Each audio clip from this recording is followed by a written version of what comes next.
The following program may contain language of an adult nature. Listener discretion is advised. Views and opinions expressed on the following program are those of the hosts and guests, and not necessarily those of the staff or management of alltalkradio.net. We think it's the banning of We are anonymous. And if you don't know, you better ask somebody. My boy Maxwell Silverhammer and my bottom bitch Jerk Man will set you straight with some good old true shit and none of that shit that irks me. Hey Maxie baby, I still got them videos. You fill my cereal port perfectly. Bitch.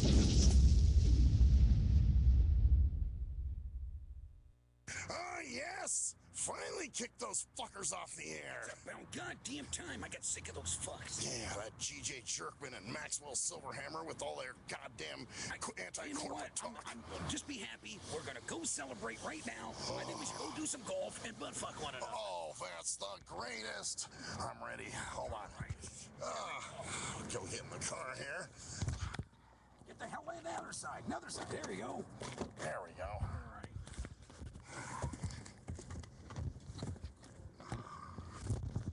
Oh, this is a great day. I'm gonna start it up now. You ready? These bastards. Let's go. Yeah. Bora Bora, here we go.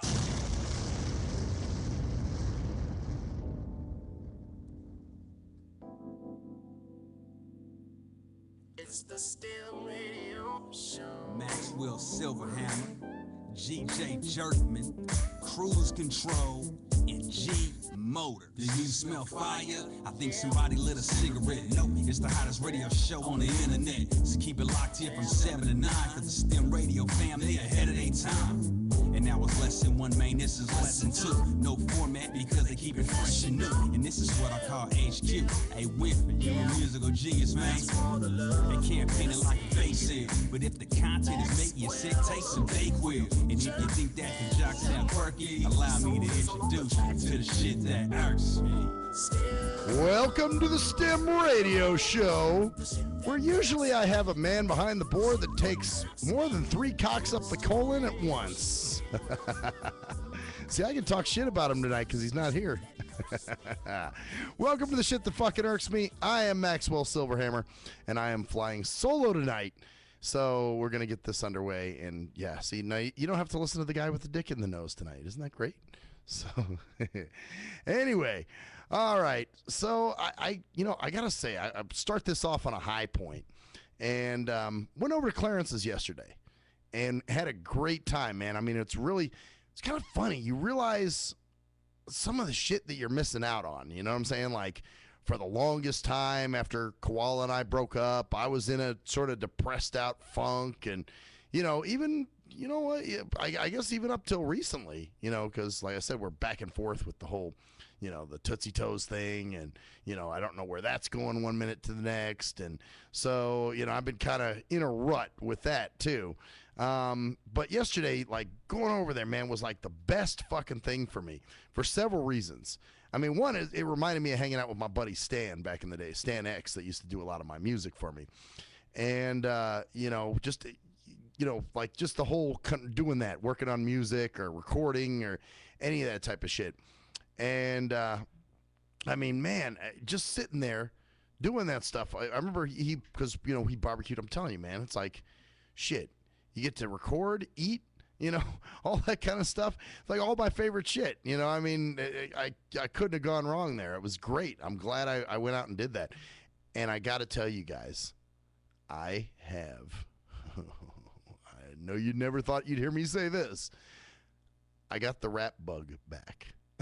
Now, having said that, I'm not going to drop any CDs or any dopical rhymes or singles or anything like that, but I do plan to record some shit, and it's just for my own personal listening pleasure. So yes, I am actually going to bring Be Sick out for a little bit and record some shit, do a little recording. Matter of fact, he gave me a beat yesterday that I was writing on it today, as a matter of fact. And so we'll see how that goes. Actually, that's the one I'm thinking about doing with Vect. But anyway, man, it's time to come up out of the fucking graveyard, man. I mean, there's one part of me that's like, oh, well, hey, I'm a busy guy. I keep myself busy. I work. I go do my radio show. But really, those are the only two things I really do. I mean, when do I actually get out and have some fun and do some shit that I really want to do? Aside from maybe going drinking or something, or, hanging out with Sluggo, or, going on nigga nights, with Mac Metro when he's around. So anyway, yeah, it's I just really, I realized that yesterday while we're sitting there. I'm like, holy shit, this is what I should have been doing the whole time. And I know I've talked about this before, where I should be getting out, and I should be going, doing things that I love and all that type of stuff. But a lot of times, man, you get in those fucking lame-o depressed out moods, or you're just like, and not saying that I'm a depressed guy. I'm really not, but I've kind of found that I've been vegging a lot, and, just like on my free time, is spent, fucking around on Facebook or listening to music from my, my hard drive, and just playing, and I got a lot of music on my hard drive, so that's cool. But, man, you kind of got to get out and go do some shit sometimes. It doesn't always have to be, and, everybody puts the emphasis on, well, you got to meet chicks, or, why don't you go out and date? Why don't you do that? Fuck all that. That's all trouble. And actually, I have a story to tell you guys here in a little bit about dating and that type of thing. This driver shared something with me yesterday that was very, wow. So anyway, I had a great time over at Clarence's, ate some awesome food, which, as a matter of fact, I don't know if he's put crack on those ribs, but those ribs were fucking, I've been thinking about them all day. I've been like, oh man, those ribs are just, they're rocking. I wish I had some more. I wish I had more. It's like one of those things where you anticipate leftovers almost, and and you don't have them. I'm telling you, I was thinking about these guys. I mean, he made brats too, and the brats were good, but motherfucker, those ribs were just killer. Oh God. And you couldn't put barbecue sauce on them. We put a little barbecue sauce. He's not a big barbecue sauce guy. And I said, yeah, man, put a little barbecue sauce on it. Let's try it. And to be honest with you, it took away from the ribs.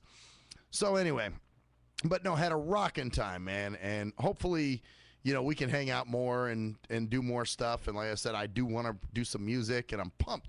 Like for the first time, I'm actually, yeah, like there's something.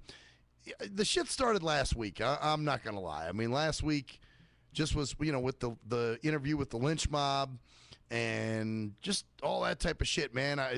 You just can feel an engine starting. It's kind of strange. And, maybe if you haven't been there, you wouldn't know what I'm talking about. But, at some point you feel good. You're just like, I'm back. My engine started again. Fuck yes.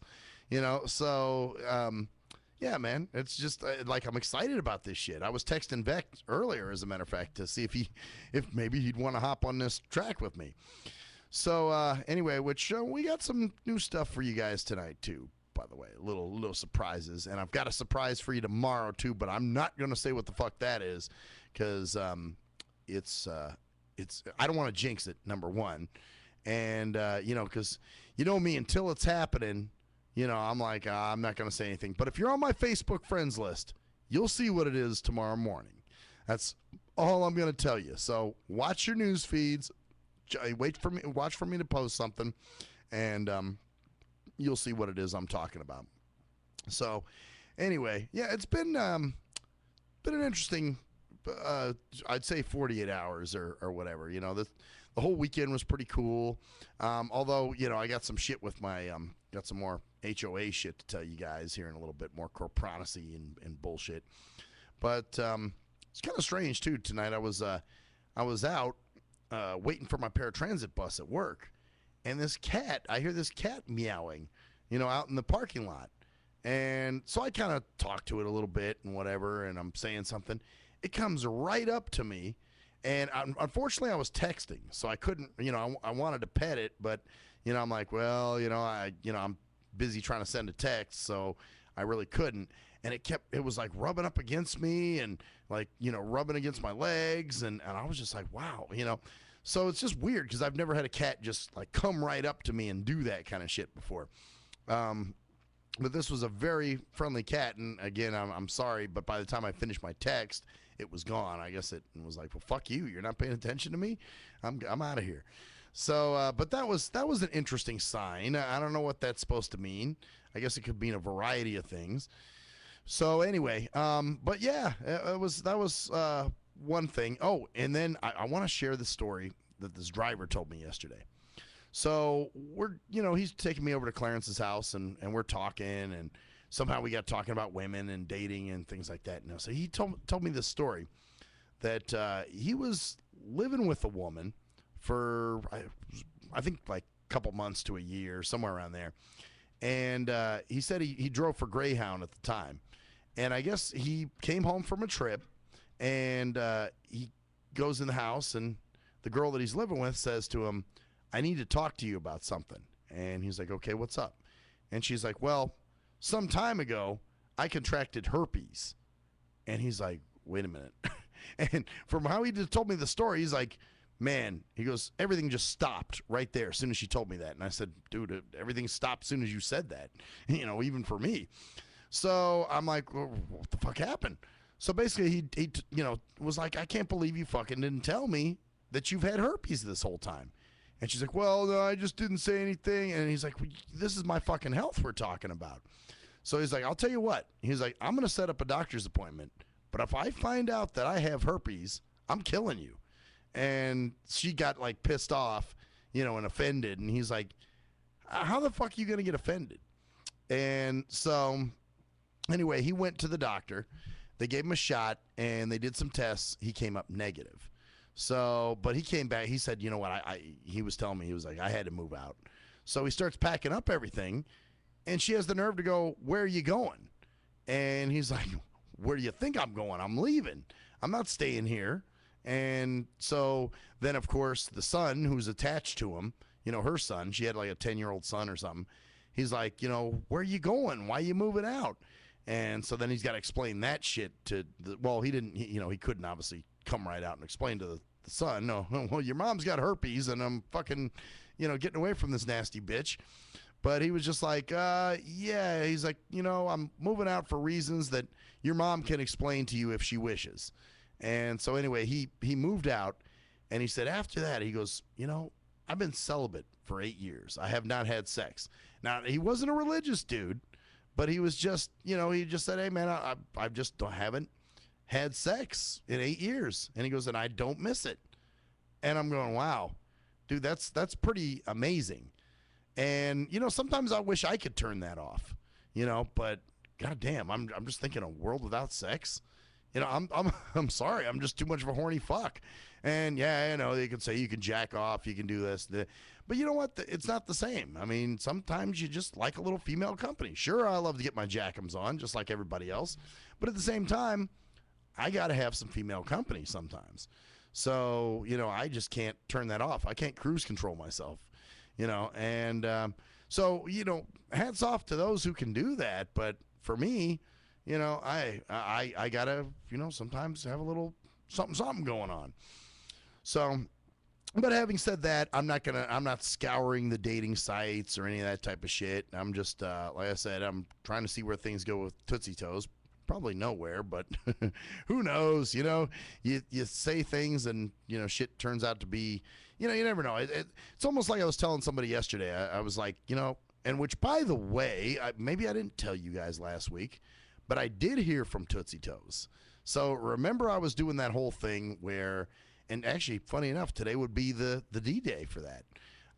Basically, I told myself a month ago that because she hadn't been on the site in a while, and really she's the only reason I come on there. I mean, I get on occasionally and write a story or, fucking answer some questions or whatever. But that's mainly just, to kind of keep my profile active and, to see if by chance maybe there's some other people that are worth a shit talking to. But not only that, but now here's a new thing with the site. Not only do they have all these Jarly Jucklebuck commercials that pop up every few minutes, but the site freezes. And it'll say Internet Explorer has stopped working. We're checking for a solution. The usual bullshit. Of course, there's no fucking solution out there. If there was a solution, the goddamn, thing wouldn't freeze up. So anyway, it only happens on Experience Project. And of course, their help team, the EP help team, is no good. I mean, they just kind of, write you a canned bullshit response, or what they always tell you to do. Or you should use a different browser. Try Google Chrome. And I'm thinking, interesting. You guys really push that Google Chrome when there's other browsers out there. It's like Firefox or one of the others. Not saying they're any better, but, they really push the fuck out of Google Chrome every time I have a problem on the site. So that kind of leads me to believe that somebody might be getting a kickback from Google. So maybe Experience Project is getting a little Google out of kickback. I don't know. I can't say for certain, but that's what it looks like to me. So yeah, that's the new thing now. The site freezes when I go on there, and it's and even Mozilla. I have Firefox actually on my computer, and when I go on there, same shit. I got this error message the other day. This is a Mozilla crash report, and do you want to report this to Mozilla and whatever? The nice thing, though, is that it allows me to restart the browsing session, so at least I can kind of get back to where I was. But obviously, there's some shit on there that's making people's browsers crash. Then, today I saw a guy's post, and he said something about, yeah, I'm thinking about leaving Ep. I'm sick of this shit freezing on me all the time, and this is the only site where it does it. And I'm like, so I'm not fucking crazy, you see? And so, anyway, long story short, that site pisses me off in a lot of ways. I mean, you got smug motherfuckers that say smug bullshit to you, or either that or you're just going through and you just see how socially retarded some of these fucking people are. I mean, some of the questions they post aren't even questions. Some post shit like, I'm really bored, please PM me now. Or other ones have stuff where they're saying, they're like crying for attention. They're going, I've never had a girlfriend in my life, and I'm so lonely, and I don't have any friends, and I'm thinking about, killing myself, and just a bunch of like lowly, lame motherfucks.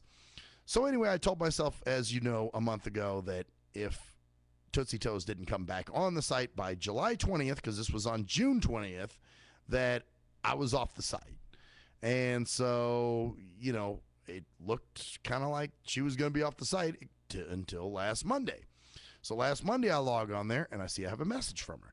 So apparently, yeah, she's moved. She got a new job, yada, yada, yada. And she didn't have internet until recently. So she's just now back up. So she is back online, and true to my word, I said I wouldn't leave if she stayed on the site. So she's on there. We messaged.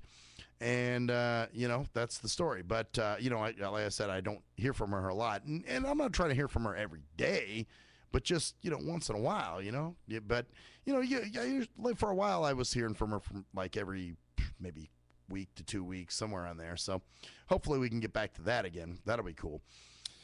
But where was I going with this shit with Experience Project? So anyway, yeah, that was so I am still staying on the site. But anyway, yeah, I don't know where that's going, and sometimes I get a little, worked up with that. But having said that, I'm not going to, jump on and fucking check out the dating sites because, that shit's just boring, lackluster bullshit. It's these robotic relationships, that, you guys all know about, obviously. And really, I don't want anything robotic. I want something real, I don't want when I have to fuck around with, all this fake shit and oh yeah, what do you do? I like to go and I am into hiking and sports. Oh, that is great. I am into music and recording, and I do a radio show, So, and then you get to the point of, well, can we exchange numbers? Sure, but we can only text. Then we have to text for a million years, and then finally we talk on the phone. And you know what I found with those things too is like a lot of the women I've talked to, they don't really come across the same way they did on their profile. So yeah, I'm cool with it, man. I'm not, which is kind of funny. I was talking to Loon yesterday about this, and she's had a bunch of bad experiences recently with, the dating sites and things, because she's been on Plenty of Stinky Pussy or one of those sites. And so she was, I was talking to her yesterday, and I was talking about this insurance adjuster that I have that came out and, was checking out my skylight, which I'll give you more info on that later. So, and remember you guys, I told you on Friday that she came out and I thought she was pretty hot and whatever. And I think, after all this is over, I might just say, hey, just a question. are you single? You know, because I can't tell. And we'll see where that goes. Anyway, she was giving me a bunch of shit for that. So then to get back at her, I said, hey, at least I'm not meeting women on dating sites. We'll be right back, bitches.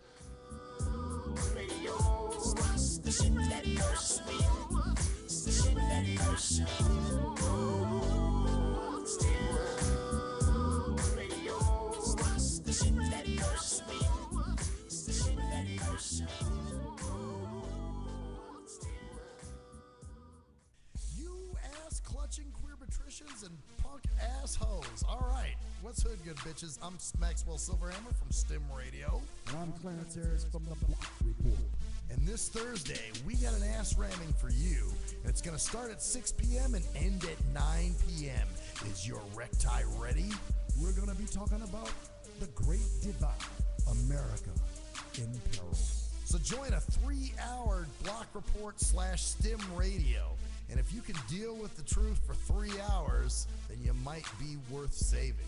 So join us Thursday, 6 p.m., www.alltalkradio.net, bitches.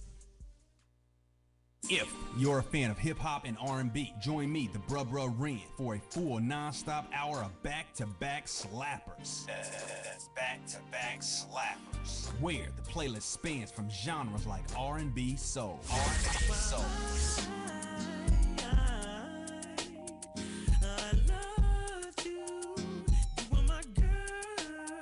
Hip-hop bangers like 25 sitting on 25 mil, I'm in the building and I'm feeling myself. Rest in peace, Mac Dre. I'ma do it for the pay, okay? Getting paid, we'll holler whenever that stop. My team good, we don't really need a mascot. Classic throwbacks like. Well, I'm peeping and I'm creeping and I'm creeping. But I damn near got caught, cause my beeper kept beeping. Now it's time for me to make my impression felt. So sit back, relax, and strap on your seatbelt. You've never been on a ride like this before. Every Friday night at 9 o'clock Pacific Standard Time. And Saturday at midnight Eastern Standard Time. Only on the Tough Love Show on JNJ.FM. Hey, most people don't plan to fail, but a lot of people fail to plan, and it really don't have to be like that. What you know about an IRA or a tax-deferred 401k? What you gotta pay to the government? Ever heard of a tax-exempt retirement?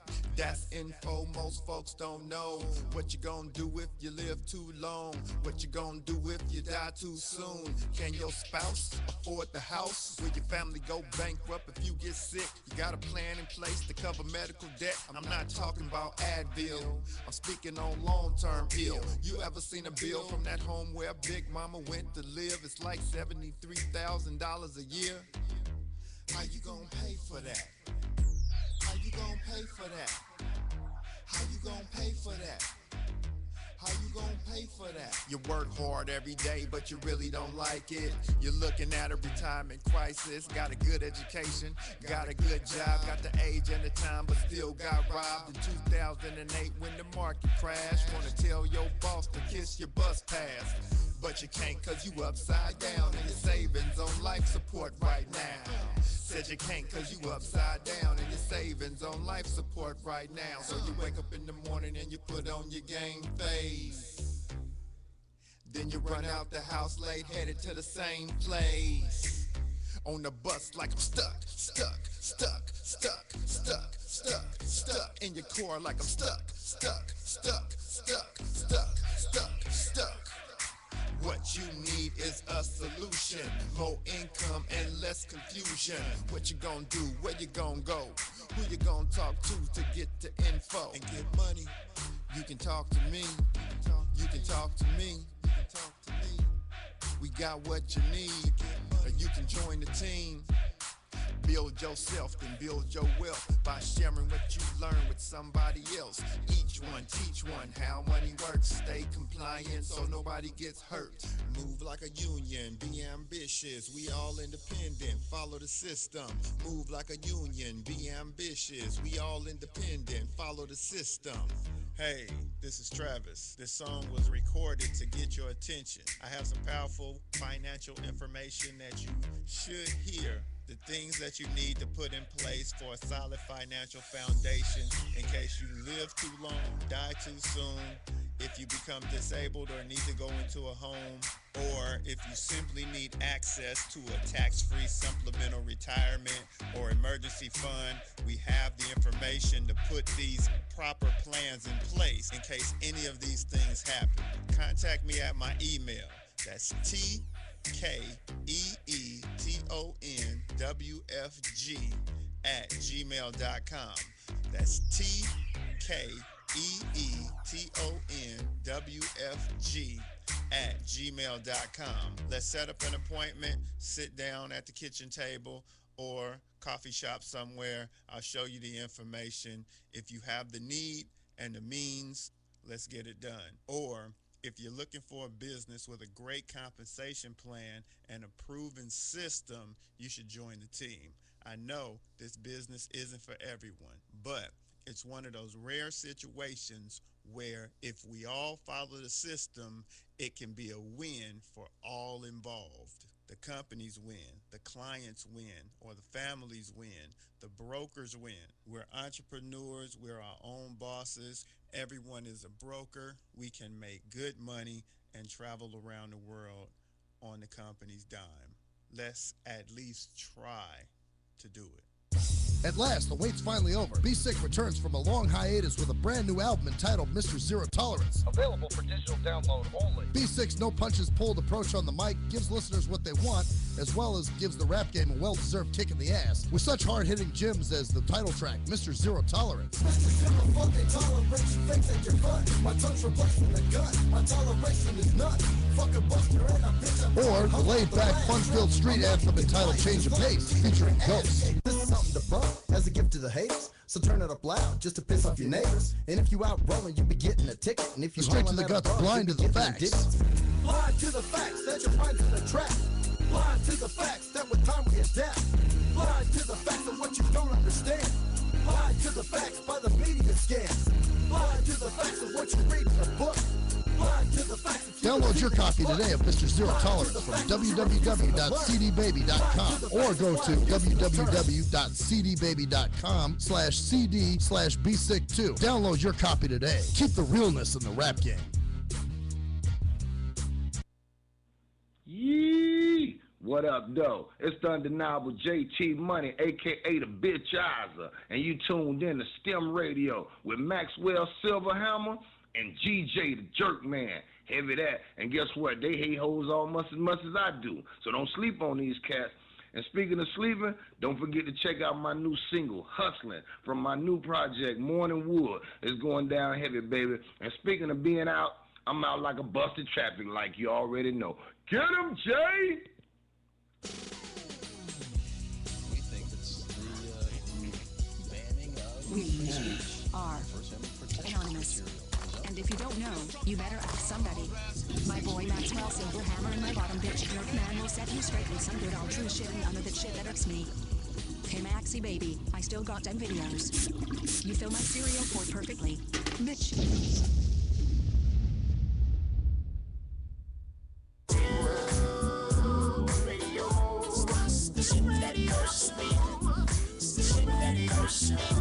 Oh, yes, bitches. Welcome back to the shit that fucking cocksucking irks me. So, yeah, I know I keep bringing this up, but I had a great fucking time yesterday. And the cool thing is, like I said, Clarence isn't into the whole, yeah, dog, you know what I'm saying, we'll record this shit, drop you an EP, dog, we'll put that shit out, dog, we'll get some eons. You know what I'm saying? He's not into that shit. And, you know, once you turn something that was a hobby into a job, then it's not fun anymore.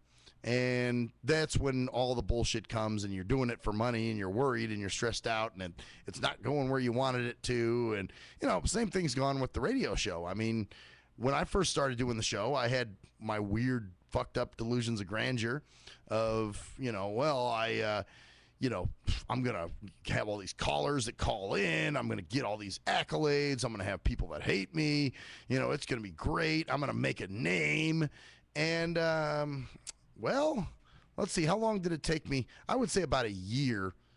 Well, maybe even longer. You know, it took me a while before I realized, hey, you know what? It may not go anywhere, but have fun with it. Because like I've always said, the main the main thing I get out of this show is the stuff that I've learned just about different artists that I liked, or just about politics or auto mechanics, or, just all kinds of shit that I normally wouldn't have known, I've learned through the show. So the show has actually become a therapy/class.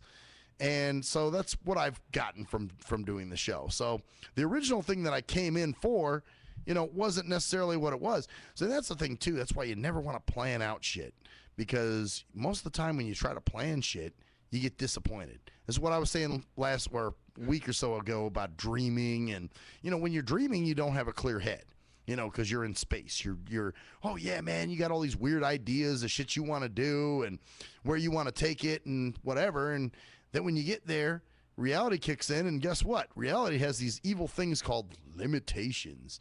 So then you become limited, and you're just like, oh, fuck, I didn't realize this was going to happen. I got to do this, or that's not going to work. So you can get pretty damn close, but sometimes the thing you came in for originally, isn't what you're going to get out of it, but rather something even better. So that's kind of the whole thing there. But yeah, this is going to be great, man. I'm just, going to record tracks for me. I don't have to put them out. I don't have to, let people hear them. And even yesterday when I was talking to Clarence about it, I said, man, for the longest time, I quit doing music. And he was like, why? And I said, fuck, because I'll tell you what, the one thing I always loved about doing music was the recording, the creative part of it. But the business, I hated, with a capital H. I hated that shit. So, I had this wacko promoter that used to always tell me, Max, if the music business is 20% creativity, 80% business. So if you ain't ready to do that business, that 80%, then you're not cut out for this music business. Well, guess what? In that process, I learned I'm not cut out for the music business, just for that reason. However, having said that, I love the creative aspect of it. And that's just what I was feeling yesterday. I was like, man, this is great. And when I get into a recording studio, it's like, some women that get into shoe stores, I'm like, oh my God, I'm, or maybe even like G Motors when he goes to a car lot or somewhere.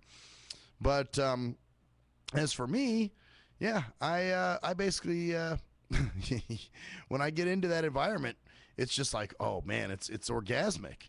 And then when you have a finished product to take home and listen to, even more fucking orgasmic. Anyway, so I'm harping on this shit a lot, but it kind of just awoke a sleeping giant, for a while. It's something that had been sleeping for a while and now is finally awoken again. And I'm interested. I'm down for it. Even when Vec talked to me about it originally, I was kind of like, yeah, dude, man, we'll get something recorded at some point. Maybe. But now I'm like pumped for it. I'm like, let's do this shit, So like I said, I was writing on some shit today, and then I'm texting Vec, and I'm like, hey, dude, let's do this track we've been talking about.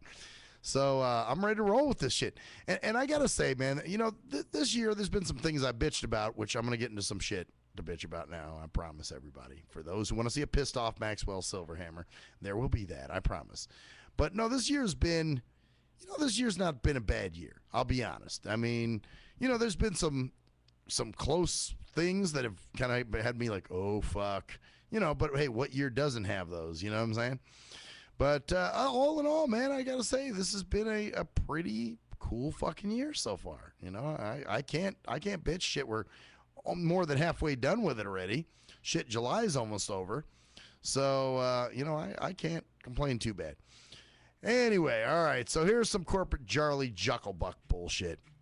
So, that insurance adjuster emails me, and, she says that, this is about my skylight. It's broken into my bathroom now, which, by the way, we had some pretty major fucking wind this weekend. And I thought, oh, my God, this thing's going to blow open any second. And it didn't. Thank God. It's already busted, but I wouldn't want to bust it more, So, anyway, my insurance adjuster was over Friday. I sent her our CC&Rs. So she messages me. She, writes me an email on Saturday and says, actually, looking over your CC&Rs, it looks to me like your HOA is responsible for this repair. And I'm going, uh-huh. That's what I figured, because it's outside, it's part of the roof. And again, this is the same thing. Why would he be keeping a tally of broken skylights if that's not something they pay for? So they're just trying to welch and felch hot semen out of each other's colons. You know how jucklebucks do it. And so basically they're just trying, they're trying any way they can to get out of shit. And that's the thing. It is like a government, these fucking HOAs, because you all got a bunch of assholes in there making the rules up. There's no set policy or procedure. Well, there is, but people don't want to follow it because it holds them to the letter. And so rather than do that, they want to be lazy. And you get some fuckers in there that just, try anything they can, to save money. Because, like I said, those trinklets and Bora Bora, they cost money. They're jucks, and I'm sure, he wants to buy Jimby a nice, bouquet of flowers too, especially if they're going to Bora Bora and they're going to ass fuck, he wants something to shove up his ass. So anyway, so she says, yeah, the skylight looks like, the HOA is responsible, but I'm going to send these over to my manager because this is kind of tricky and I want to make sure that we're on the right track. So I guess she sent it to the manager, and it sounds like the CCNRs are saying, yes, you are responsible, HOA.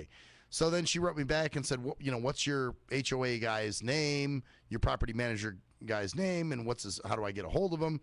All that. So I sent her all the information. And I guess they tried to contact him today. And of course, true to form, the asshole's not in the office. How the fuck do you get away with shit like that? You're never in the office. These corporate fucks are never in. They're always out. I mean, what are they doing? Well, I know what they're doing. They're out at Sfoozie's. They're fucking playing golf. They're felching cum out of each other's anuses. Doing whatever the fuck they're doing. But it's not work-related. So, yeah, he's basically never in the office. And, I've tried to call that fucker before.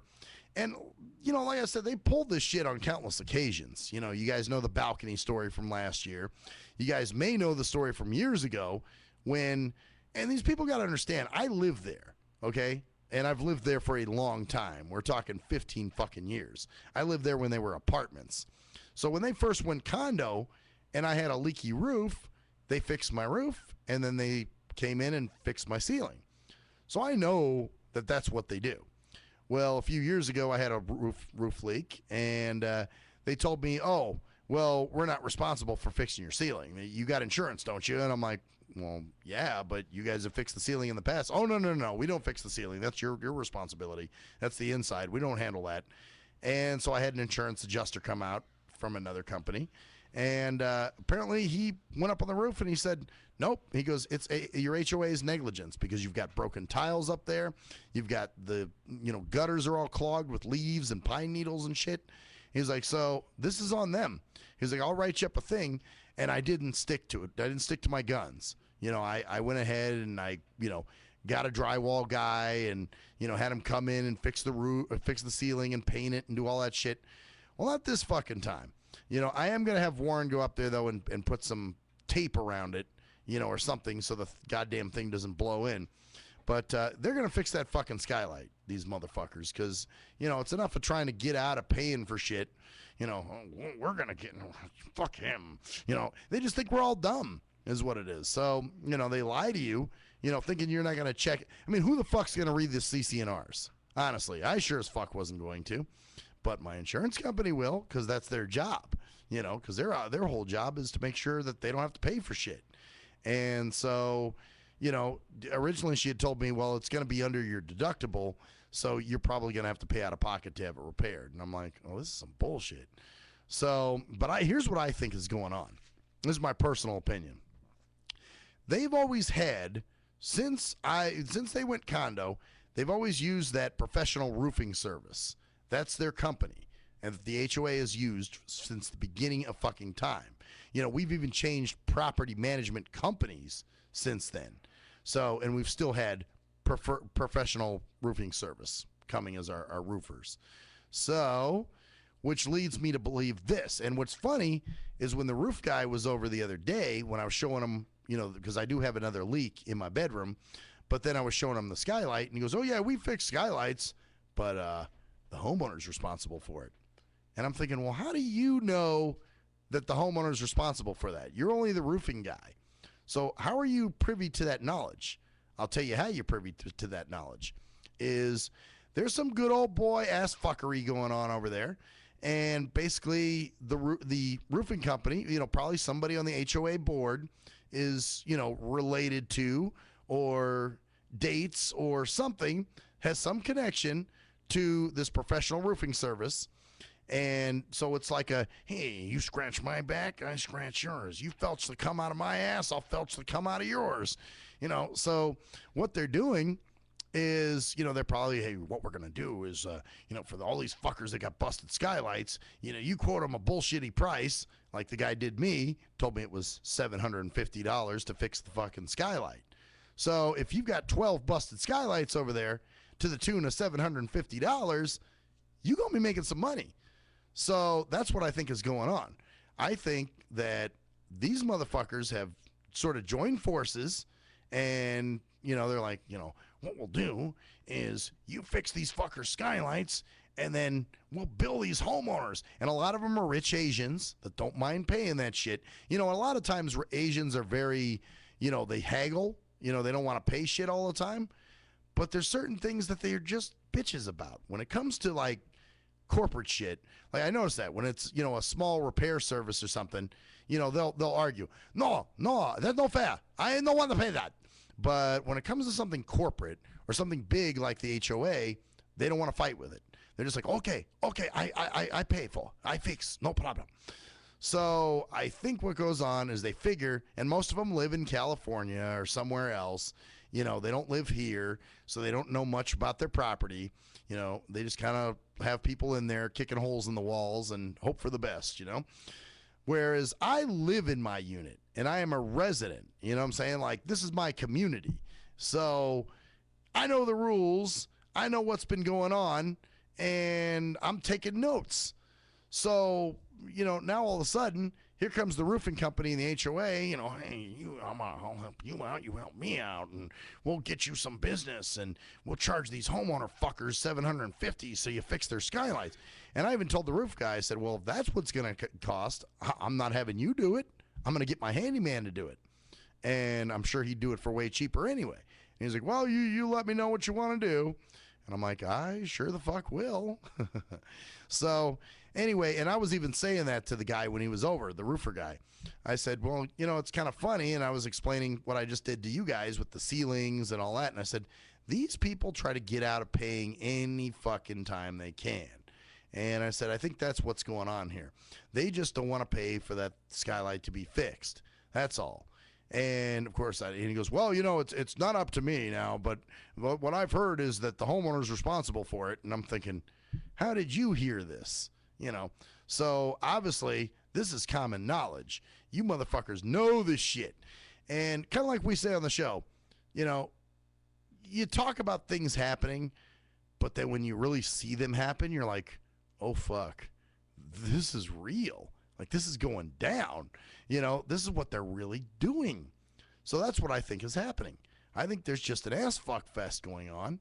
And, they'll pay their little portion of the roof and the shit they got to do, but they don't want to fix that goddamn skylight because, like I said, $750 for each skylight. So they figure, and I'm sure they're splitting the money up too. That's the other bullshitty thing. I'm sure, they're chopping off half, they're splitting it, whatever, a quarter, half, or whatever. And so they make a little money. The roofing company makes a little money because they're bringing them business. So, see, I know how this shit works, man. I'm not fucking stupid. A lot of people think I'm a fucking moron. But, you got to remember, I've lived there for 15 years, okay? I own my unit. I'm the guy. I'm who you talk to. But that's the thing. These dumb fucks, these corporate, this is how dumb these corporate fucks are. This is what I'm talking about. They don't pay attention. They can't think past their pockets. Anything past their pockets, and they're just like, Charlie feces ingesting, semen felching. I don't know. They don't know anything about it. Basically, if it doesn't entail Celine Dion felching semen or playing golf, they don't fucking know a thing about it.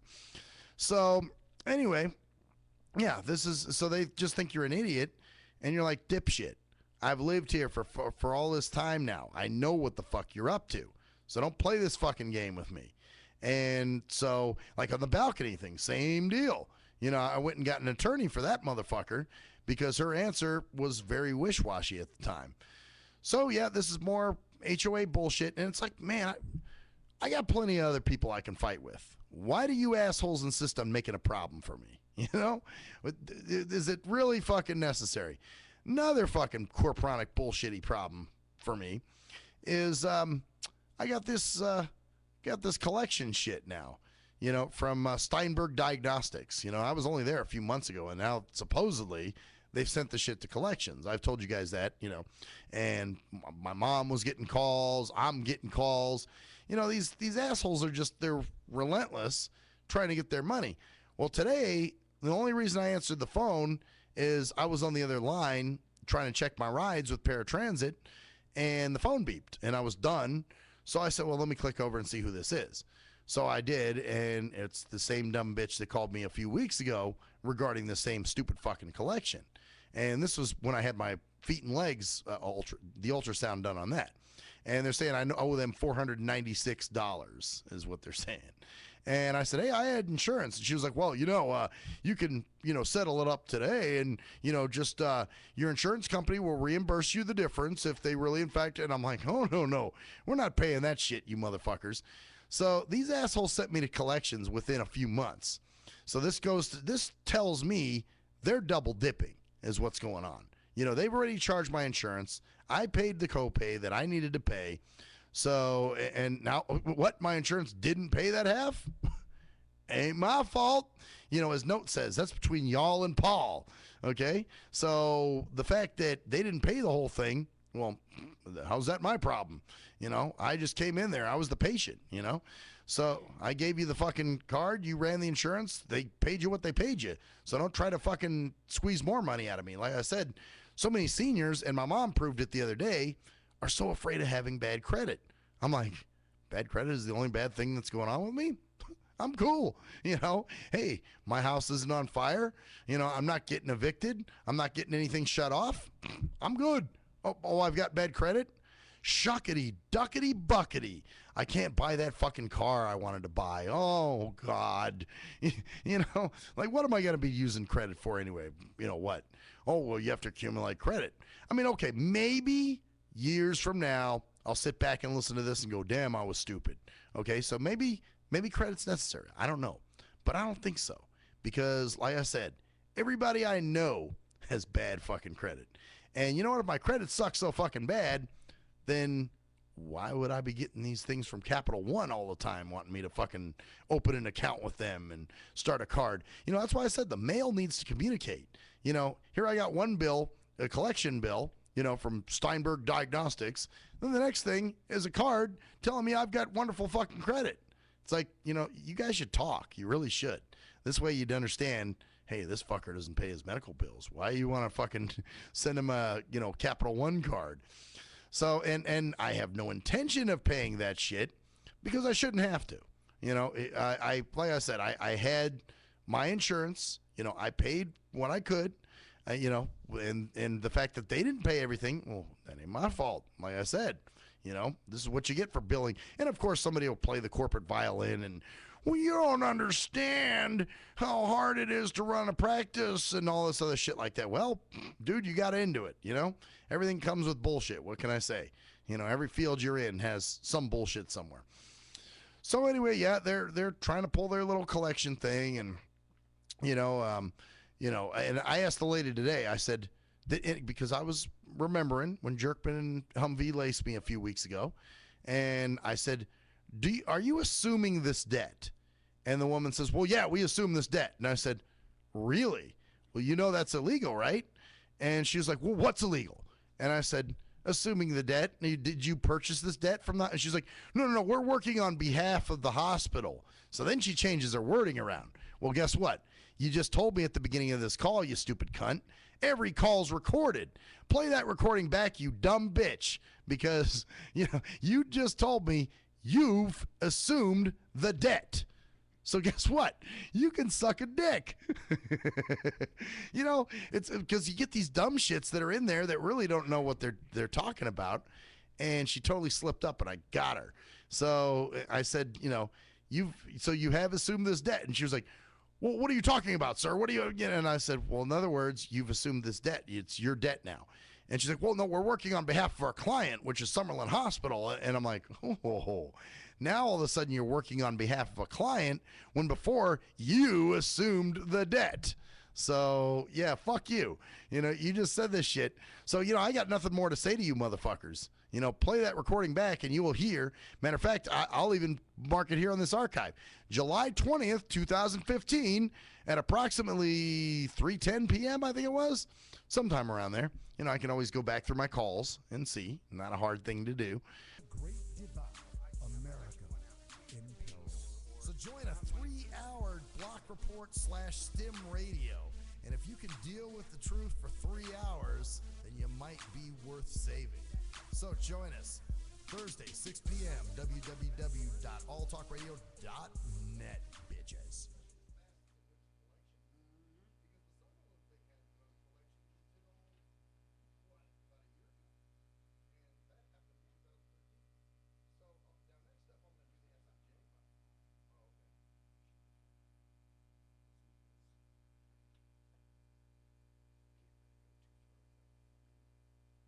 If you're a fan of hip-hop and R&B, join me, the Bruh Ren, for a full non-stop hour of back-to-back slappers. Back-to-back slappers. Where the playlist spans from genres like R&B, soul.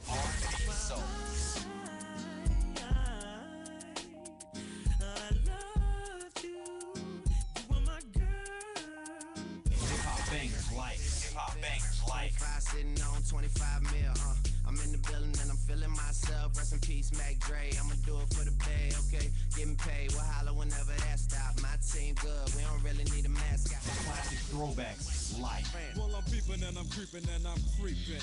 But I damn near got caught, cause my beeper kept beeping. Now it's time for me to make my impression felt. So sit back, relax, and strap on your seatbelt. You've never been on a ride like this before. Every Friday night at 9 o'clock Pacific Standard Time. And Saturday at midnight Eastern Standard Time. Only on the Tough Love Show on JNJ.FM. Hey, most people don't plan to fail, but a lot of people fail to plan, and it really don't have to be like that. What you know about an IRA or a tax-deferred 401k? What you gotta pay to the government? Ever heard of a tax-exempt retirement? That's info most folks don't know. What you gonna do if you live too long? What you gonna do if you die too soon? Can your spouse afford the house? Will your family go bankrupt if you get sick? You got a plan in place to cover medical debt? I'm not talking about Advil. I'm speaking on long-term ill. You ever seen a bill from that home where Big Mama went to live? It's like $73,000 a year. How you gonna pay for that? How you gonna pay for that? How you gonna pay for that? How you gonna pay for that? You work hard every day, but you really don't like it. You're looking at a retirement crisis. Got a good education, got a good job, got the age and the time, but still got robbed in 2008 when the market crashed. Wanna tell your boss to kiss your bus pass, but you can't cause you upside down and your savings on life support right now. Said you can't cause you upside down and your savings on life support right now. So you wake up in the morning and you put on your game face. Then you run out the house late, headed to the same place. On the bus like I'm stuck in your core like I'm stuck. What you need is a solution, more income and less confusion. What you gonna do, where you gonna go, who you gonna talk to get the info and get money? You can talk to me, you can talk to me. We got what you need, or you can join the team. Build yourself, then build your wealth by sharing what you learn with somebody else. Each one, teach one how money works. Stay compliant so nobody gets hurt. Move like a union, be ambitious. We all independent, follow the system. Move like a union, be ambitious. We all independent, follow the system.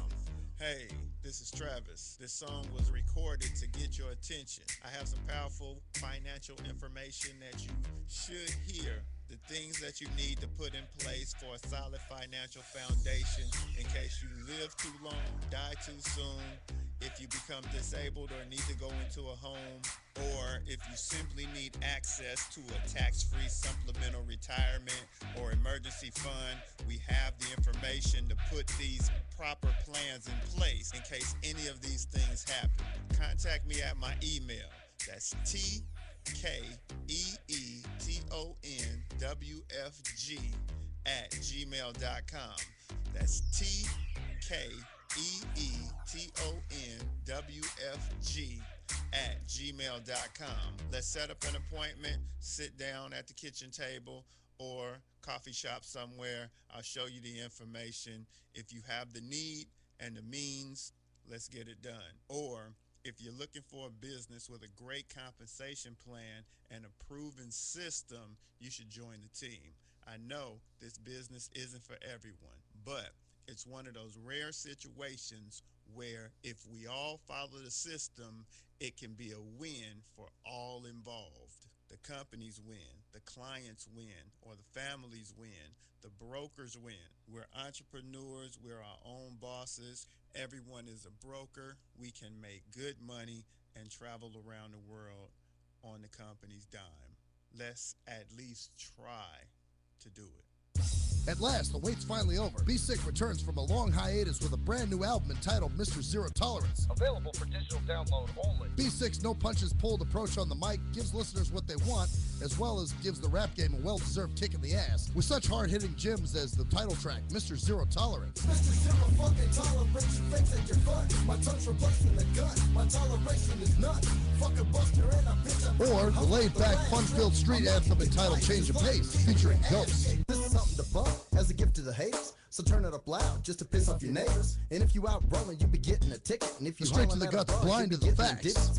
Blind to the facts that your mind's in a trap. Blind to the facts that with time we adapt.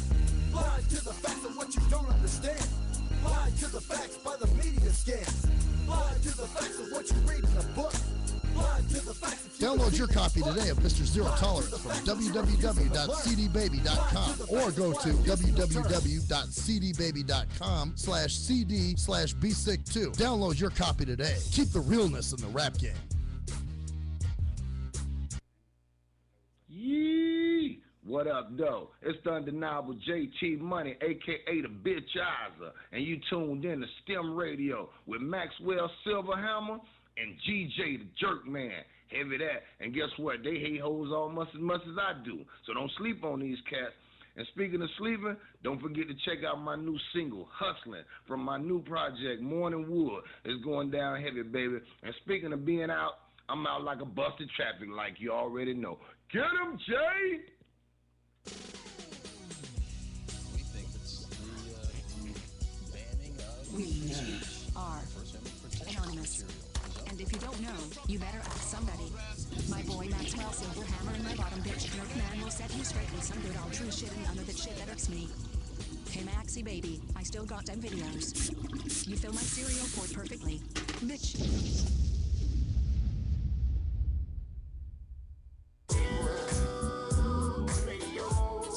The shit that hurts me.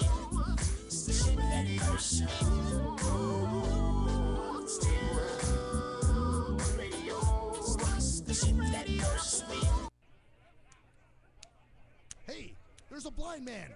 Don't worry, blind man. I'm here. I'm gonna save you. Just hold on. I'm coming. Don't worry. Here I am, bud. Everything's all good. Gotta save that blind man. Gotta save him from danger. Gotta save that blind man. Gotta save him from strangers. Oh, yes. And that was and is the brand new SMJ intro. So that's what you're going to hear from now on when we're going to do an SMJ. And that was another thing we did over at Clarence's yesterday. So I got to get into this shit. All right, now the first one I'm going to start off with tonight. And basically when I was dropped off, you know, why can't these drivers just let me go in? You know, I go here every fucking day. They've dropped me off here multiple times. Don't they think I know my way around and what I need to do? I guess not. I'm too fucking retarded, apparently. So this guy drops me off tonight, And what they're always loud, like holding the door open. And, I got it. You gonna be okay? You shut up, man. There's a show going on in this motherfucker. And this dude tonight, he goes, parks the bus, everything. So I guess it was taking him a few seconds to open the door because, they got to be there at the bottom of the stairs, when you're walking down, which is all right, whatever. It's your role. Well, it took him a few seconds. So I'm like, well, where the fuck is he? Is he coming around to open this door or what? Well, apparently what he was doing is he was pushing the fucking doorbell that we have out here. And there's a show in here prior to me. It was Shelly's show. So he's dee-doo, come get your blinky, and he's nailing the fucking bell. And I didn't find this out until later, till I got in, but then he opens the bus door. I get off, he's holding the door open, and he's talking loud as shit. Okay, man, just go to your left. Okay, and I'm like, shh, there's a show in here. And he's like, oh, I'm sorry, man, my bad. You're bad, stupid shit. It's like, do you think, I think some of these people think I own the radio station, so like they can do whatever the fuck they want. Well, then again, if I own the radio station, don't you think I know what I'm doing when I get here? So anyway, yeah, so, they just come in here and they start yelling shit, and you're just like, shut the fuck up. All because they want to make sure that there's a tard taker, in their mind, you're DNLU, do not leave unattended. So they want to make sure that somebody comes and takes you in the back and changes your dighty-whitey and wipes your little assy-wassy, and gets you all changed up and dry again. You're just like, motherfucker, I got this shit. Fuck off. All you got to do is drop me off.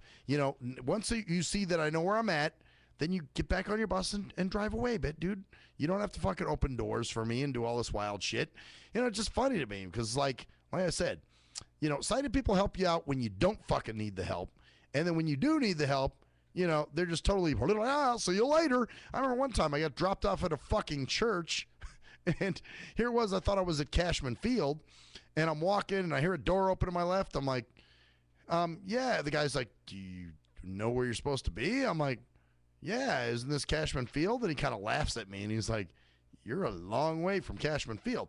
So there was a thing where the driver doesn't even get her fat ass out of the seat to help me and just kind of dumps me off. But, in a situation like this where I know exactly where the fuck I'm at, they're, coming in and trying to be overly helpful and be overly, they're just trying to help. You know what? If we didn't ask for it, it's not help. It's a nuisance. So that's the way I look at it. You're not helping. You're causing a problem. How would you like if you're working on your car and I just kind of walk over with a wrench or a screwdriver or something and start taking parts off of it for you? Never mind, I don't know what you're doing, but I'm just taking shit apart and, dismantling the whole fucking vehicle right there while you're working on it. Well, I'm just trying to help, man. Same fucking difference. Don't give me this, it's different shit. It's the same motherfucking thing. Okay, so that's one SMJ.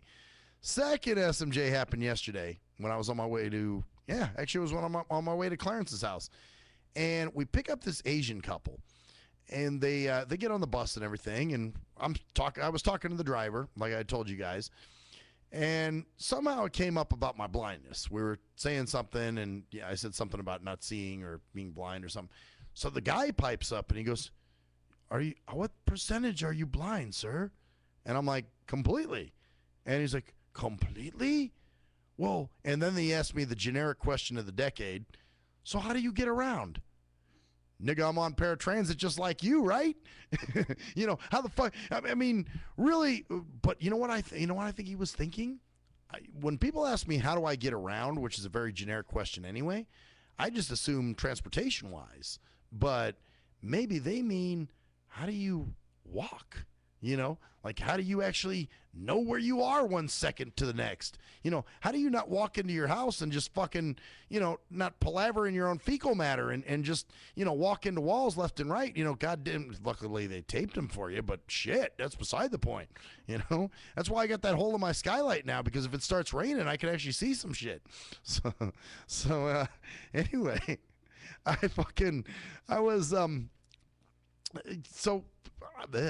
it totally threw me off. Anyway, he goes, so how do you get around? I said, same way you do. Because I don't know who's disabled at this point. I don't know if it's her or him. And, they both got on the bus fine.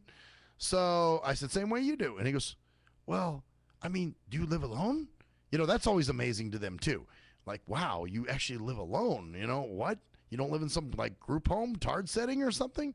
And I'm like, no, I live alone. I've lived alone for, 7 years or so. So then he says to me, well, how do you handle your finances? How do I handle my finances? That's interesting. You think his big question would be, how do you bathe and shower and do basic hygiene things or clean or something? But he's wondering about finances. Like, if you're blind, that's way beyond your comprehension. So how the fuck would you be able to possibly handle your own finances? So then I explained to him, I said, well, just like you would. How do you pay your bills? Do you pay online? Well, yeah. Okay. Well, and so then the driver, and for once, there was a driver who actually got it, because he pipes in and he goes, he has devices that we don't really know about that, help him so he can, adapt, which is a pretty fucking straightforward answer, And so for once, I'm being SMJ'd by the passenger, not the driver. The driver is actually coming to my aid. So, he basically said that to them. And the guy's like, wow, that's really... And so do you see it all? After you just asked me what percentage of my blindness, I was like, yeah, dude, I'm totally blind. And he was like, how long have you been that way? And I'm like, all my life. And he was like, oh, really? You are an amazing person. Then he starts with the dick sucking, which they all do. And, oh, you're an amazing person. And, I'm just I admire you, and you're so ejaculatory and all this other bullshit. So, because again, they're taking their shoes off and trying to put them on you rather than putting your shoes on themselves. So then before they get off, I guess for some reason, the wife needed the lift to get down. I don't know. Maybe she's got some issues walking. Well, at this point, I don't know her disability. I don't know his disability. Before he gets off, he does this. You do really good. You're a really good person. And the tapping, the rubbing, motherfucker, you're violating my personal fucking space. You're touching me. You want me to come up and touch you? Should I come up and rub all over you? So, and people, that totally goes out the window, when you're blind, unfortunately. Like, oh, what? You have a thing called personal space? No, you don't. You have the mind of a 2-year-old. Don't give me that shit. So that's, basically, so he does the tapping, petting. You do good. You do good. I really think you're a great person. And I'm just like, yeah, dude, fuck you. So anyway, they get off the bus, and when the driver gets back on, I said, I got to ask you. I said, which one of them was disabled? So he goes, well, the wife was. And I said, well, what's the nature of her disability, if you don't mind me asking? And he goes, well, she was visually impaired. So then it kind of made sense to me a little bit why he might be asking these questions. However, if he finds it amazing that I fucking get out of bed in the morning and don't fall on my face or, stumble over a bunch of shit, he finds that fucking miraculous, then imagine what he thinks of his wife and how much he must, baby the shit out of his wife. So she's never going to be independent. So I was just like, wow, man, this is kind of sad, man. And I said, now it makes more sense why he was so interested in the visual impairment thing, because obviously the wife was visually impaired. But at the same time, and maybe he's looking for resources. I understand when something like that happens, you don't necessarily know what to do. I understand that now. But at the same time, it's all in your delivery, man. It's all the way you come across. Don't come across with pity and like you already assume. Like I said, questions with loaded assumptions and that shit. This guy's already assuming that I can't, fucking wipe my own ass. But again, they're Asian. So Asians do have this mentality or idea about disabled people that you bloken, you vulture pooed. We're going to leave you out there and let the vultures chew you to pieces because you no good. You disabled, So that's that was the whole thing there. So that was another SMJ. Now, I'm sorry, Clarence, I love you, man, but Clarence SMJ'd me yesterday, and so did his wife. His wife, actually, she came home and she goes, do you want some water? And I said, or something to drink. And I said, yeah, sure. Why not? I'll take some water. So she brings me some ice water and she hands it to me and there's a straw in there. And I'm like, I've drank out of cups all my life. I don't think I need a straw, but thanks, So, and I don't know. Maybe a lot of people do use straws drinking out of shit. I just usually, if you hand me a cup, I drink out of the cup. I don't need special fucking accommodations to drink out of a cup. So that was the one thing. And the other was, and I had to. If the cool thing though is, as soon as I called Clarence on it, he caught himself and he was like, "Oh man, I'm fucking up, man. I'm sorry, Max." So he caught on right away. But there was one point where I was gonna get up and go to the bathroom, and I start walking. He's like, "Oh no, go there!" And he starts cheerleading. No, go the other way, go there. And I'm like, "Clarence, I got it, man. I'm trying to learn, man." And he's like, I'm sorry, man. I got it. So then he got it down, and we were all good. But, there was just, little things, and he's learning. It's good. But it wasn't bad. I just thought it was kind of funny, and I told him, I was like, oh, man, you SMJ'd me, dude. I got to call you on it. But you know what? It's all love, man. I don't mean any disrespect by it.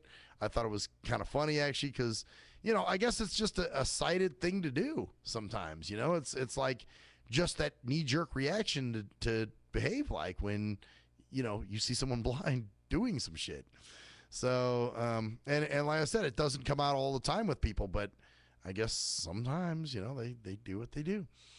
So, yeah. Oh, and then one other thing was this event I was doing this weekend. And the woman, I guess, had asked, the Kraken, my assistant, when he showed up, if he had my business cards. Because, of course, I can't hold my own business cards. And, I came in first because actually I came on paratransit and he met me there. So I took paratransit and I went into the event. It was packed, by the way. It was a back-to-school fair. And so I walk up to the table, to check in and everything and let them know I'm here and can you show me to my table. So I explained, yeah, my assistant's coming with our display here pretty soon, and he's got all our stuff. So she's like, oh, okay, all your brochures and business cards and things. And, I didn't think anything of it. I wasn't going to say, well, I got my business cards on me.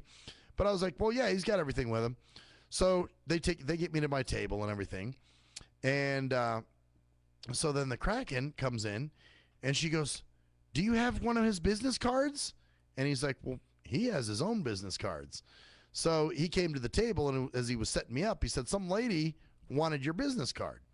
And I said, well, okay. So I give him a business card, and he walks over to her, and he hands it to her, and she's just like, oh, do you know Braille? Because there's Braille on my business cards. And he goes, no. And he's like, these are my boss's business cards. And he's like, well, he's blind, And she's like, well, yeah, I know. And she's like, well, why is there Braille on the card? And we're like, because our service caters to those who, aren't able to see, So it's that kind of dumb shit, man. You're just like, oh, wow, you motherfuckers need a lot of re-educating.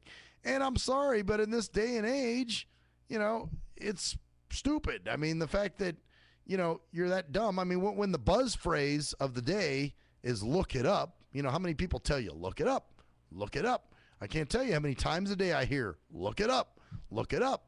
Same thing with blindness. If you motherfuckers are that curious, look it up.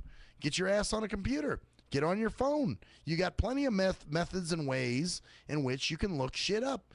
Knowledge is at your motherfucking fingertips. So for you to still be ignorant in 2015 about this kind of shit, it's kind of like we were talking about. Even with the advancement of technology, there's a regression of humanity. And that's what's going on. It's almost like we're laying back now. It's almost the other extreme to the caveman days, where everything's done so simply for us now. Back in the days, they had to hunt and do whatever, but they were still primitive. Now, we have all the shit that does stuff for us. And again, we're getting primitive. So, it's kind of funny. And like Jerkman was pointing out last week, sometimes we're worse off because now, we don't even know how to, at least the cavemen knew how to, hunt and fish and, make tools and weapons and all kinds of other shit. We couldn't do that now. You know, if I had to go hunt my dinner, I'd be fucked. So, yeah, it's pretty amazing.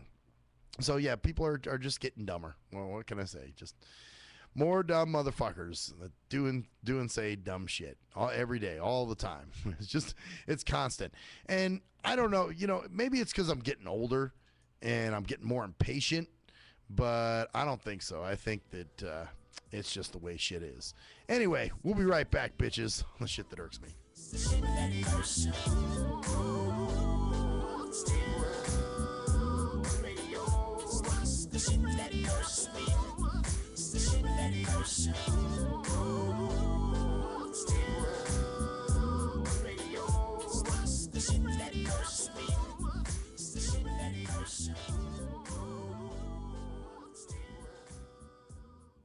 You ass-clutching queer patricians and punk assholes. All right, what's hood, good bitches? I'm Maxwell Silverhammer from STIM Radio. And I'm Clarence Harris from the Block Report. And this Thursday, we got an ass ramming for you. It's going to start at 6 p.m. and end at 9 p.m. Is your recti ready? We're going to be talking about the Great Divide, America in peril. So join a 3-hour Block Report / STIM Radio. And if you can deal with the truth for 3 hours, then you might be worth saving. So join us Thursday, 6 p.m., www.alltalkradio.net, bitches.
What's good, bitches? It's Maxwell Silverhammer of STIM Radio.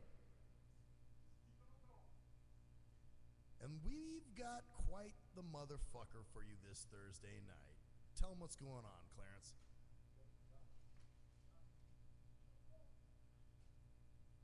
So, if you think that you're ready for 3 hours of pure fucking insanity, plus destroying the divide, and God damn it, I fucked up. But that's okay. I'm assuming he doesn't mind. Maybe we'll just get it back in like this. But if you're ready for a 3-hour ass ramming of STIM Radio and the Block Report, we'll grip your ankles, dig your teeth into the formica, because here we come. All right, now, we're doing a separate. I fucked up a few times. That's okay, I know you did, but I'm gonna fuck up too because I'm gonna cut all this shit out. All this stuff, I'm gonna cut it out. Oh, okay, gotcha. Yes, if you are ready, 3 hours of the Great Divide. The Great Divide, the things that keep us apart. If you're a fan of hip-hop and R&B, join me, the Bruh Ren, for a full non-stop hour of back-to-back slappers. That's back-to-back slappers. Where the playlist spans from genres like R&B, soul, R&B, soul.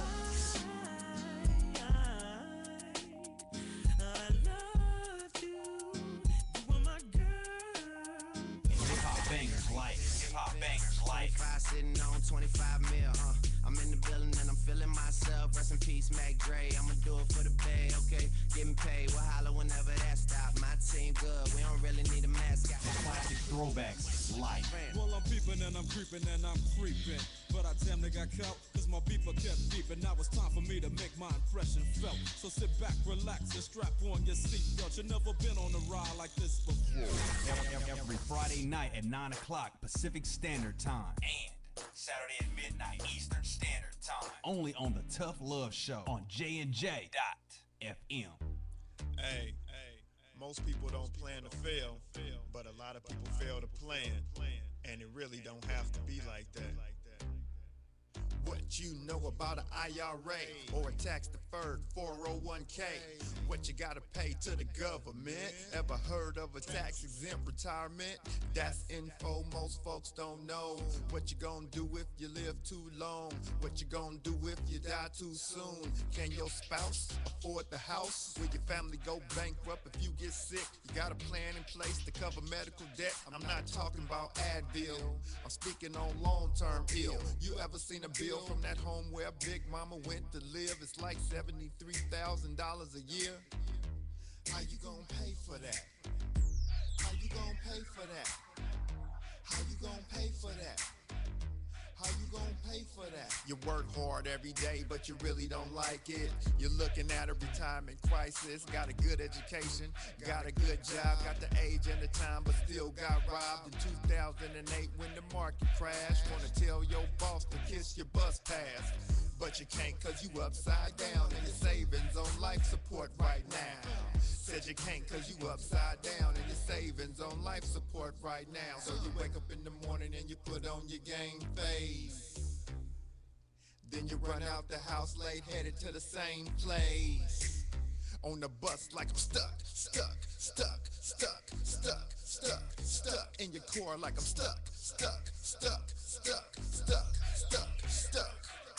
What you need is a solution, more income and less confusion. What you gonna do, where you gonna go, who you gonna talk to get the info and get money? You can talk to me, you can talk to me, we got what you need, or you can join the team. Build yourself, then build your wealth by sharing what you learn with somebody else. Each one, teach one how money works. Stay compliant so nobody gets hurt. Move like a union, be ambitious. We all independent, follow the system. Move like a union, be ambitious. We all independent, follow the system. Hey, this is Travis. This song was recorded to get your attention. I have some powerful financial information that you should hear. The things that you need to put in place for a solid financial foundation in case you live too long, die too soon, if you become disabled or need to go into a home, or if you simply need access to a tax-free supplemental retirement or emergency emergency fund. We have the information to put these proper plans in place in case any of these things happen. Contact me at my email. That's tkeetonwfg@gmail.com. That's tkeetonwfg@gmail.com. Let's set up an appointment, sit down at the kitchen table or coffee shop somewhere. I'll show you the information. If you have the need and the means, let's get it done. Or if you're looking for a business with a great compensation plan and a proven system, you should join the team. I know this business isn't for everyone, but it's one of those rare situations where if we all follow the system, it can be a win for all involved. The companies win, the clients win, or the families win, the brokers win. We're entrepreneurs, we're our own bosses. Everyone is a broker. We can make good money and travel around the world on the company's dime. Let's at least try to do it. At last, the wait's finally over. Be Sick returns from a long hiatus with a brand new album entitled Mr. Zero Tolerance. Available for digital download only. Be Sick's no punches pulled approach on the mic gives listeners what they want, as well as gives the rap game a well-deserved kick in the ass, with such hard-hitting gems as the title track, Mr. Zero Tolerance. Mr. Zero fucking tolerance, you think that you're fun. My tongue's replacing the gun. My toleration is none. Fuck a buster and a bitch. Or the laid-back, fun-filled street anthem entitled Change of Pace, featuring Ghost. This is something to bump as a gift to the haters. So turn it up loud just to piss off your neighbors. And if you out rolling, you be getting a ticket. And if you Straight to the guts, blind to the facts. Blind to the facts that your mind's in a trap. Blind to the facts that with time we adapt. Blind to the facts of what you don't understand. Blind to the facts by the media scams. Blind to the facts of what you read in a book. Blind to the facts of Download your copy today of Mr. Zero Tolerance from www.cdbaby.com or go to www.cdbaby.com/cd/bsick2. Download your copy today. Keep the realness in the rap game. Yee! What up, though? It's the undeniable JT Money, a.k.a. the Bitchizer, and you tuned in to STIM Radio with Maxwell Silverhammer and GJ the Jerk Man. Heavy that. And guess what? They hate hoes almost as much as I do. So don't sleep on these cats. And speaking of sleeping, don't forget to check out my new single, Hustling, from my new project, Morning Wood. It's going down heavy, baby. And speaking of being out, I'm out like a busted traffic like you already know. Get him, Jay! We think it's the banning of speech are for anonymous. And if you don't know, you better ask somebody. My boy Maxwell Silverhammer and my bottom bitch Dirk Man will set you straight with some good old true shit and none of that shit that irks me. Hey Maxie baby, I still got them videos. You fill my cereal port perfectly. Bitch.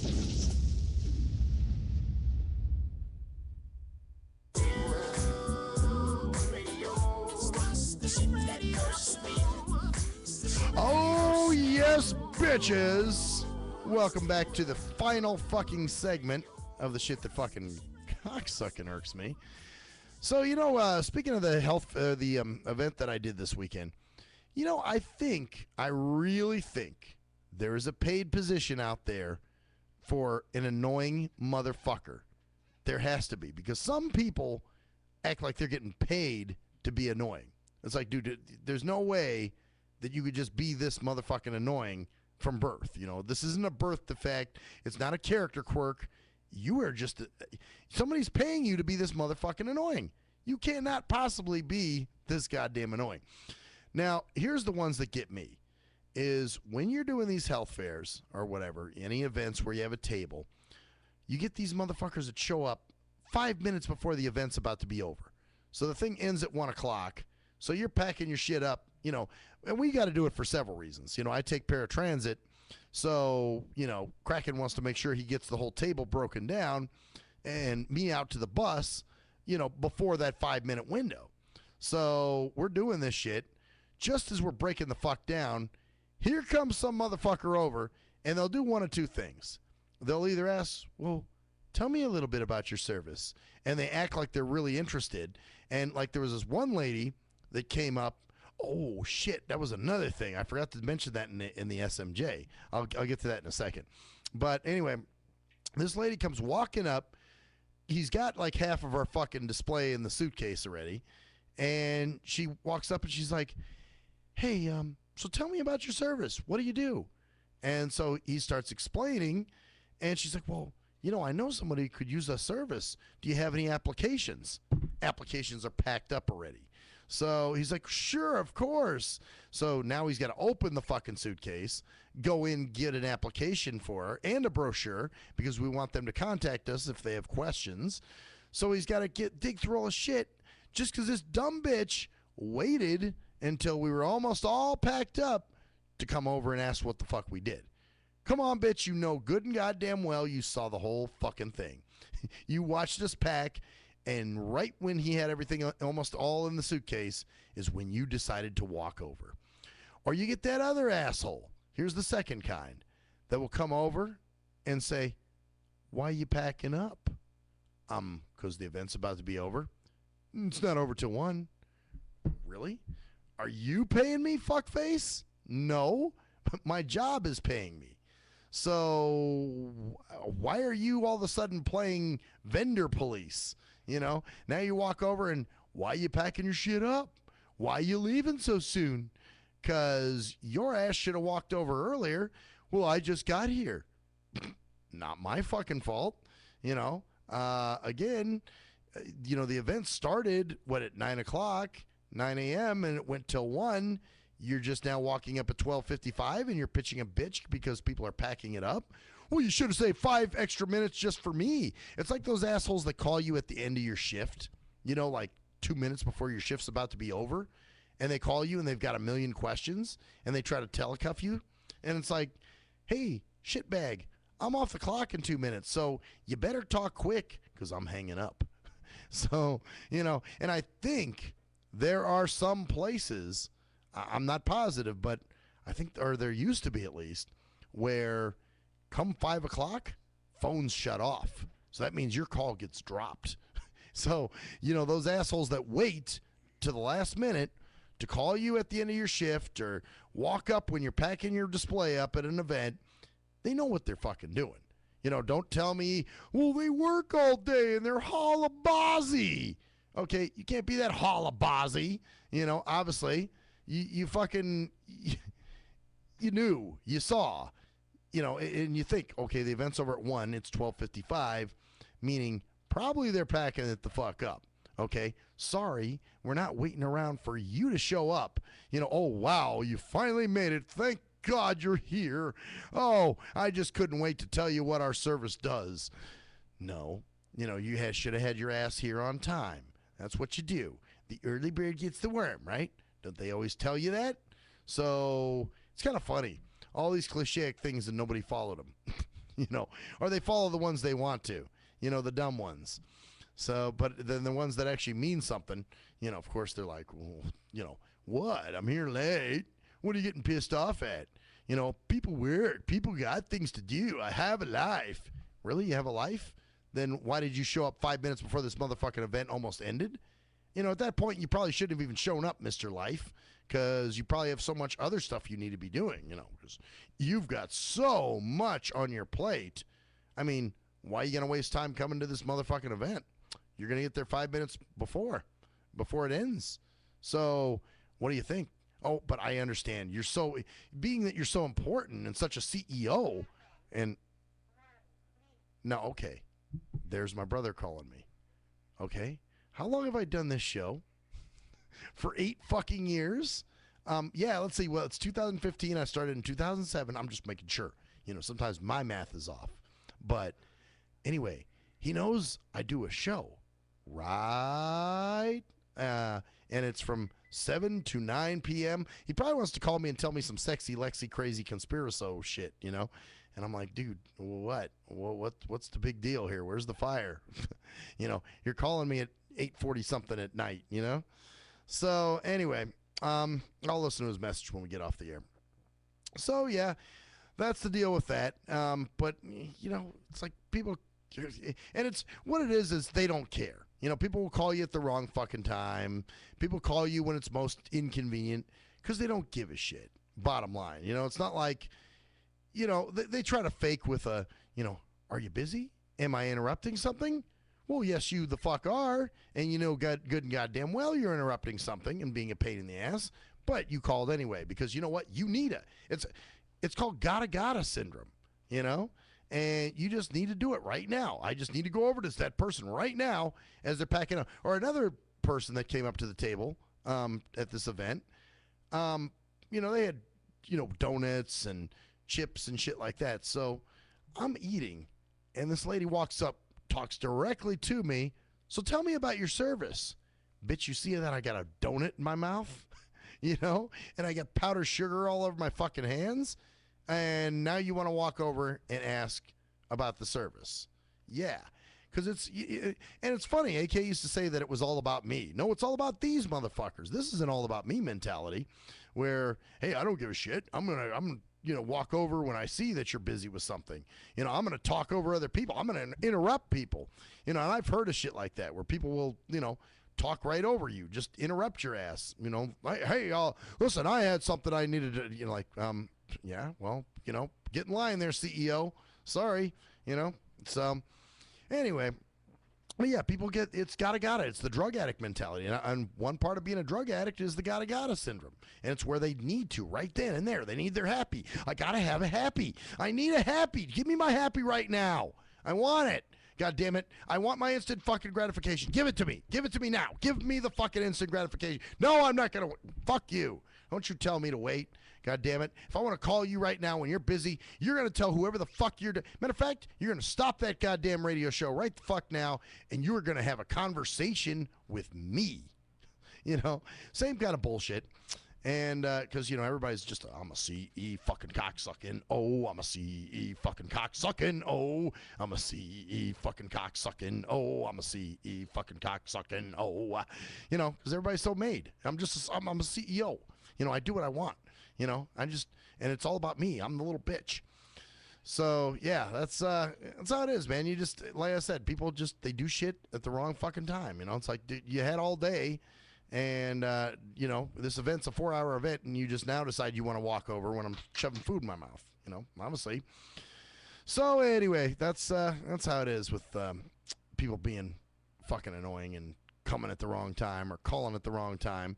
And people say, oh, it just comes in waves. It's the way the universe works. No, it's just called annoying motherfuckers are going to be annoying. Because I'm telling you, there's got to be a paid position out there. I want to know what it is because I want to be an annoying pain in the ass. That's what I want to do. For once in my, you know what? I don't think I could be an annoying pain in the ass because I so hate being annoyed that if somebody were to do it to me, I'm just like, okay, now you're pissing me the fuck off. I'm gonna kick your ass. So I couldn't do it. But you know what? It must pay really well because there's a lot of people that do it. A lot of people have successfully become very fucking annoying. So, and it's just what they do. It's how they learn to annoy you. Or another thing, like I said, it's the chats. You know, when you get the chats on Facebook or you're trying to handle business and somebody sends you a hi, you know, you're like, nigga, take that shit elsewhere. I'm on here trying to handle business. You know, don't need you to. Oh, you just think you talk about thinking other people are CEOs. What about you? You think you're important? And well, I know what's important. See, that's the thing. You know, the thing is, I have no doubt of what's important to me. So if it is important to me, then God damn it, I'm going to call it important, and I'm going to do what I have to do to put out the fire or solve the problem or whatever it is I need to do. But if, you know, somebody's just on there with some lame shit or they're sending you, you know, like the forwarding jokes. It's like forwarding jokes, same shit. You know, it's just an annoyance that you don't need. Like, really? Like, I want to sit and laugh at your dumbass fucking jokes? You know, I'm sorry, but I don't think they're very funny. I think they're very canned and very, I mean, some are clever and kind of cute, but other than that, shit, you know, they're kind of bullshitty. Oh, but the one thing I was going to mention that during the SMJ, this lady comes up to our table, and actually dyslexia would qualify somebody to use our service. Well, she has her daughter with her, and her daughter's probably, well, 7 or 8 or so. And the woman, like, she's talking to us about our service. Then the woman grabs her daughter's chin, forces her to look towards us. And my assistant's like, oh, is she blind? And she goes, no, she's dyslexic. It's like, what did you, okay, see, look, do you see how dyslexic she is? You see the dyslexiodicity of her eyes? You know how they just roll in the back of her head like she just doesn't understand shit? You see that, right? I'm sure someone in your field with your expertise, you can pick those things out, can't you? Because even the Kraken was like, was she trying to think, was she hoping I'd diagnose her daughter on the spot? The fuck's going on there? And just the fact she has to grab her chin and point her towards us, it's like, oh, wow, okay, and what's that supposed to do? So, yeah, that was pretty, that was kind of SMJ too. And how disrespectful is that? I mean, you talk about humiliating your own daughter. Hey, you dyslexic. Yeah, you got a bad mark on you. And now I'm going to show them how dyslexic. Yeah, she's dyslexic. You know what? I'm going to get some Jesus points, aren't I, for that? Yeah, I will. I will get my Jesus points because, I'm letting it be known you're dyslexic. I'm being a great parent. It's like those parents that, got to advertise their kid's disability. Yeah, he's retarded. I got a retard. I got a tard with me right now. So, he's retarded. Yeah, it's kind of like how Shell used to advertise that her son was gay all the time, like that was fucking necessary for people. It's like, who are you doing that for? You? So you can feel better about it? I think that's a lot of what it is. People do that shit, not for the person, because they're, well, I was trying to give you an edge. I was trying to do something for you. I was letting people know so they understand it and they can be sensitive. Bullshit. You were trying to help yourself. You were trying to make it look like, you're this great parent in the process of trying to help your own insecurities with the disability. On that note, bitches, I'm Maxwell Silverhammer, and that's the story there, bitches. See ya.